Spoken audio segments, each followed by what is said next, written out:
이제 세 번째 시간입니다. 총 우리가 7개의 주제를 했었죠. 그래서 지난 시간에는 인덱스 관계, 뷰티멘트 전략, 디깅 모멘텀, 알파 세대 방법에 대해서 했습니다.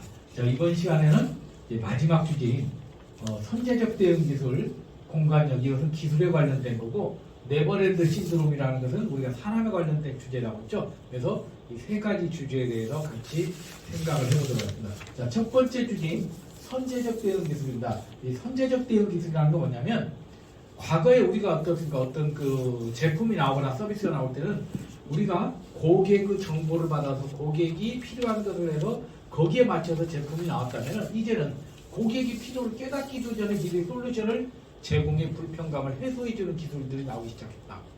뒤에서도 설명드리겠지만, 이제는 예방 치료가 아니라 이제는 질병 예방이 아니라 질병을 치료하는 것이라 질병을 예방하는 쪽으로 완전히 패러다임이 바뀌고 있다는 거죠. 자, 그래서 우리가 선제적 대응 기술은 미리 알아서 배려해주는 대응 기술이 등장했는데, 삶의 각종 편의를 넘어서 사회적 약자를 돕고 사고를 미리 예방하는 차원에서도 굉장히 중요한 기술이다. 자, 일본도 물론 2011년도에 쓰나미가 나와서 동일본에서 굉장히 엄청난 지진이 났었지만, 일본 같은 경우도 이런 지진을 예방하기 위해서 미리 지진파 같은 걸 예방해서 옹벽도 굉장히 높게 쌓고 이렇게 해서 대응을 하는 것처럼, 이제는 선제적으로 모든 걸 대응하는 기술이 발달하고 있습니다. 자, 사례를 잠깐 보면은, 먼저 정보를 데이터로 받아서 맞춤 조정해서 예측 수행하는 방법을 하고 있습니다. 자, 예를 들어보면 어떠냐면, 이게 지금 우리나라 신한은행에서 나온 건데요.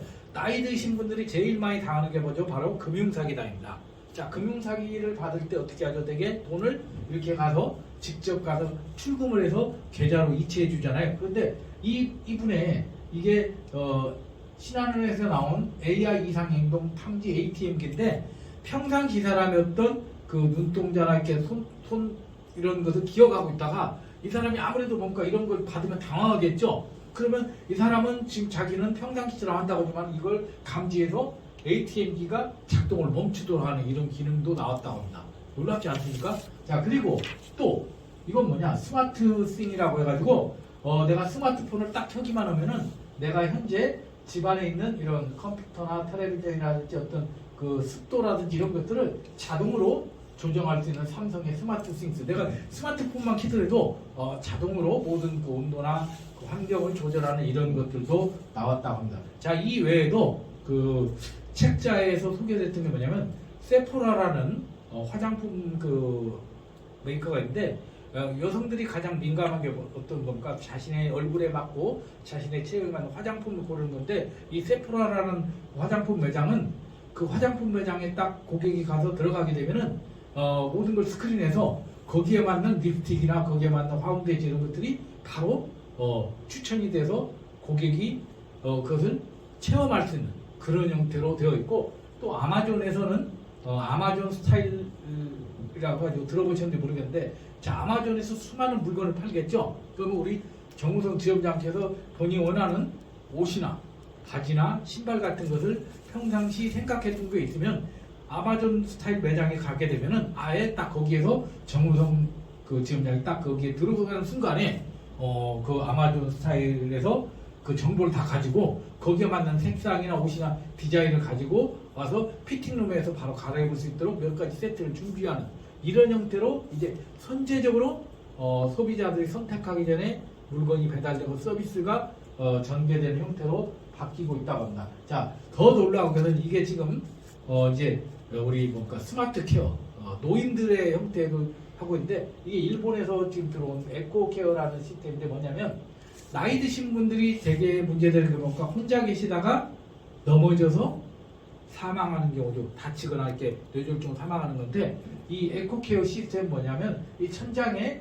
시스템이 되어 있어 갖고 이분이 거실에서 누워 있는 자세나 이런 것을 가지고 호흡 같은 걸 다 봐가지고, 예를 들어서 보통의 뭔가 우리 뭐죠, 이제 그 뭐라고 하죠, 우리 그 이렇게 24시간 그 찍는 거 뭐라고 하죠? CCTV 같은 것을 자녀들이 한다 하더라도 화면상으로만 보게 되면 CCTV는 이게 누워 있는 건지 모르잖아. 이게 그냥 이 뇌졸중으로 쓰러진 건지 모르는데 화면으로만 봐서 이렇게 자고 있을 수도 있다고 하는데 이거는 이 에코케어 시스템은 노인이 만약에 낙상으로 쓰러지게 되면은 이분의 호흡 상태라든지 이분이 평상시에 누워있는 자세나 이런 정보하고 다르면은 그것을 바로 센서가 인지해서 병원이라는 것을 119에 알려가지고 이렇게 바로 구출할 수 있는, 특히 나이 드신 혼자 사는 1인 가구 독거노인들한테 이렇게 예방적으로 할 수 있는 그런 것까지 이제 개발될 만큼 선제적 대응 기술이 발달되어 있다고 말씀을 드릴 수가 있습니다. 자, 그 다음에 이제 9번째 주제로 바로 공간력입니다. 공간력이라는 거 뭐냐면 우리가 코로나로 인해서 그동안에 사람들이 여행도 못 가게 돼서 우리가 브이로그로 여행을 한다든지 아니면 랜선으로 여행을 했었는데 이제는 엔데믹이 되면서 사람들이 실제 공간에 가고 싶어 합니다. 그래서 공간력이라면은 사람을 끌어들이는 힘을 가진 것을 우리가 공간력이라고 합니다.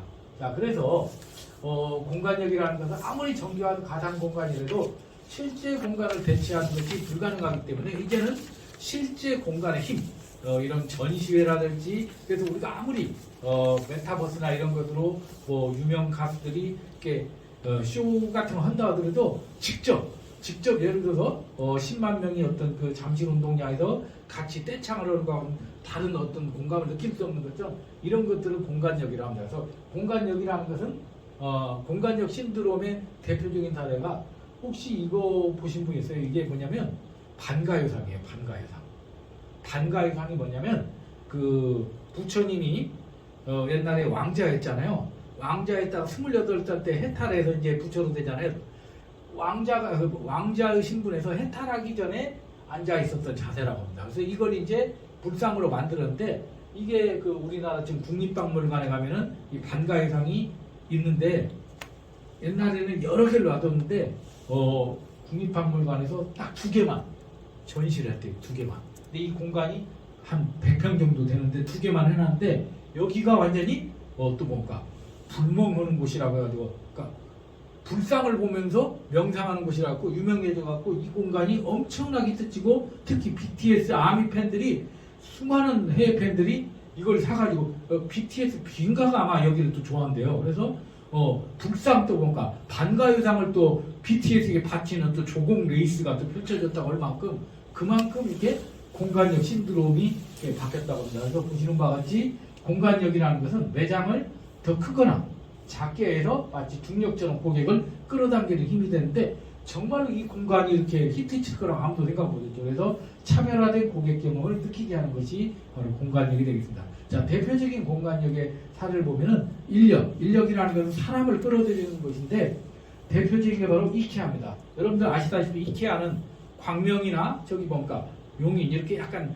그 변두리 지역에 있잖아요. 그러니까 도심에 있는 사람들이 이케아를 가고 싶어도 접근성이 떨어져요. 그래서 얘네들이 성수동에 이케아 랩이라는 곳을 만들어서 여기에서 직접 이케아 가구를 체험할 수 있는 공간을 만들었는데 이 공간이 만들면서부터 이케아 매출이 엄청나게 늘었다고 합니다. 그래서 이제는 공간이라는 것이 어떤 물건을 디스플레이하는 것이 아니라 소비자들 경험에서 새로운 경험을 창출하는 것이라고 합니다. 그래서 실제 요즘은 어떤 이야기를 하냐면은 이제 매출이라는 것은 결국 뭐냐면은 소비자가 바로 게스트가 되고 그 다음에 상품은 쉽게 말해서 상품은 새로운 경험이 돼서 소비자가 새로운 놀람을 할 수 있는 공간을 만드는 것이 이제 새로운 판매 전략이라고 할 만큼 공간의 힘이 굉장히 크다고 합니다. 그리고 두 번째는 연계력이라는데 가상의 공간과 서로 연결해서 효율성을 강화하는 힘이 되겠죠. 대표적인 것이 뭔가 메타버스나 이런 뭔가 인터넷 공간하고 오프라인 공간하고 연결시키는 힘이 되겠죠. 그리고 이제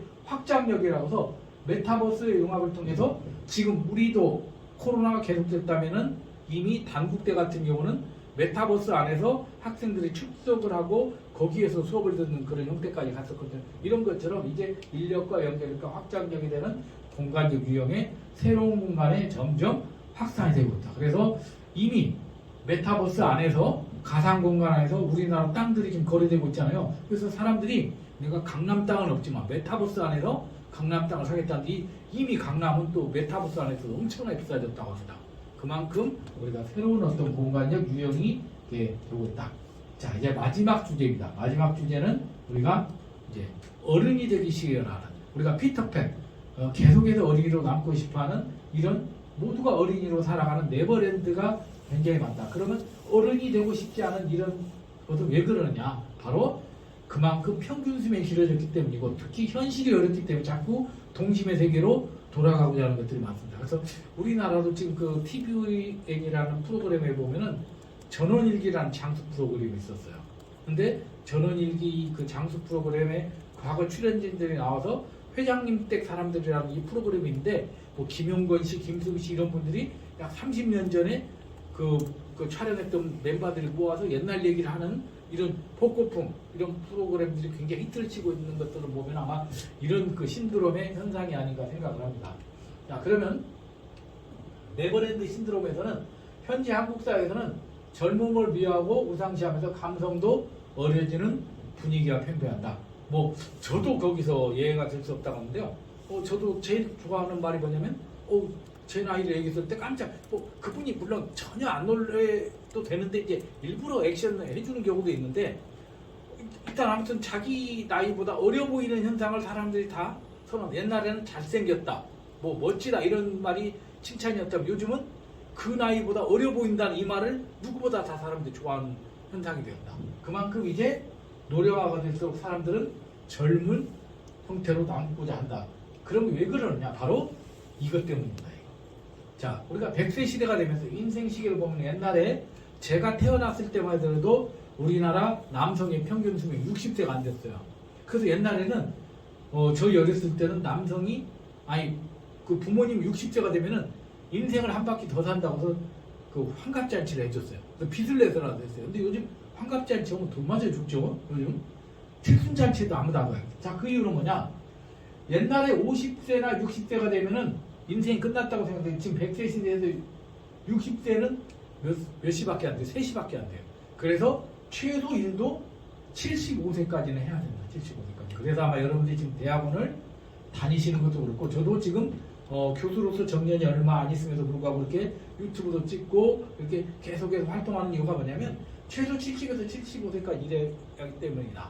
자, 그래서 이렇게 오래 일해야 되니까 결국은 이제 내가 젊어질 수밖에 없죠. 옛날 60세, 평균 수명 60세 때의 60세하고 100세 시대 60세하고는 완전히 다르다는 거죠. 그래서 우리가 이제 미래가 불안정하고 힘든 상황에서 어린 시절에 대한 향수에 되며 위안을 얻거나, 또한 팬데믹과 같은 절대 불안을 갖고 집에 머무르다 보니 이제 내가 옛날 생각을 하면서 새롭게 유년화되고 평균 수명이 길어지면서 생애 주기도 바뀌고 있다. 이런 현상이 이제 어떤 현상으로 나타나냐? 바로 이렇게 세 가지 현상으로 나타나라. 첫 번째는 리턴. 어린 시절로 돌아가고 싶어 한다. 그래서 오징어 게임 같은 거, 뭐 무궁화 꽃이 피었습니다 이런 것들 나왔죠. 그 다음에 여러분들 잘 아시다시피 포켓몬, 이모니 씨가 막 그 프로그램에서 나와가지고 이 빵 막 그 캐릭터 모으기 막 하는 거 나왔었잖아요. 그러니까 남들은 우습게 하지만 이모니 씨는 굉장히 절실하게 150개를 모으기 위해서, 그리고 다이소의 공주 세트를 뭐 김혜수 씨가 누가 차고 나왔는데 막 이게 막 모든 그 연예인들이 차고 나오는 아이템이 되는 거죠. 이런 것들이 이제 어린 시절로 돌아가고자 하는 거죠. 그 다음에 스테이, 나이 들물 거부하기. 자, 우리가 나이를 이게 젊을 때하고 나이 들었을 때 모습인데 계속해서 이 젊었을 때 모습을 유지하려고 하는 것들이 사람들이 굉장히 강해졌다는 거죠. 세 번째는 아이처럼 재밌게 놀기. 그래서 우리나라도 지금 과거에는 우리가 지금 잠실에 가면 롯데월드 갔죠. 옛날에는 제가 롯데월드가 80년대 후반에 개장을 했거든요. 제 기억에 하여튼 제가 결혼했을 때 개장했어요. 근데 그때는 이제 저희 애도 이제 어릴 때 많이 데리고 갔었는데, 지금은 이제 젊은 사람들이 거의 없다 보니까 이제 이 롯데월드에 제일 많이 오는 게 중년층들이 교복 입고 오는 놀이터가 됐답니다. 그래서 그 롯데월드에 가면은 교복 빌려주는 업체들이 굉장히 많대요.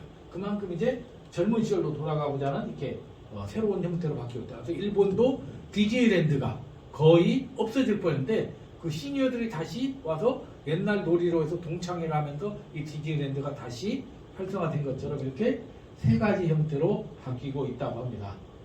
그래서 이제 10가지 주제를 제가 말씀드리면서 이건 제가 만든 게 아니기 때문에 아마 여러분들에게 이렇게 아주 깊이 있게 울림은 드리지 못했다고 생각합니다. 그래서 더 자세한 내용은 여러분들이 제 유튜브도 보지만 또 김난도 교수님이라든지 또 여러 또 전문가들이 한 트렌드 코리아 2023을 참고하시면 되겠습니다. 그런데 제가 여러분들에게 드리고 싶은 이야기는 교토 3굴이라 아마 들어보셨을 겁니다.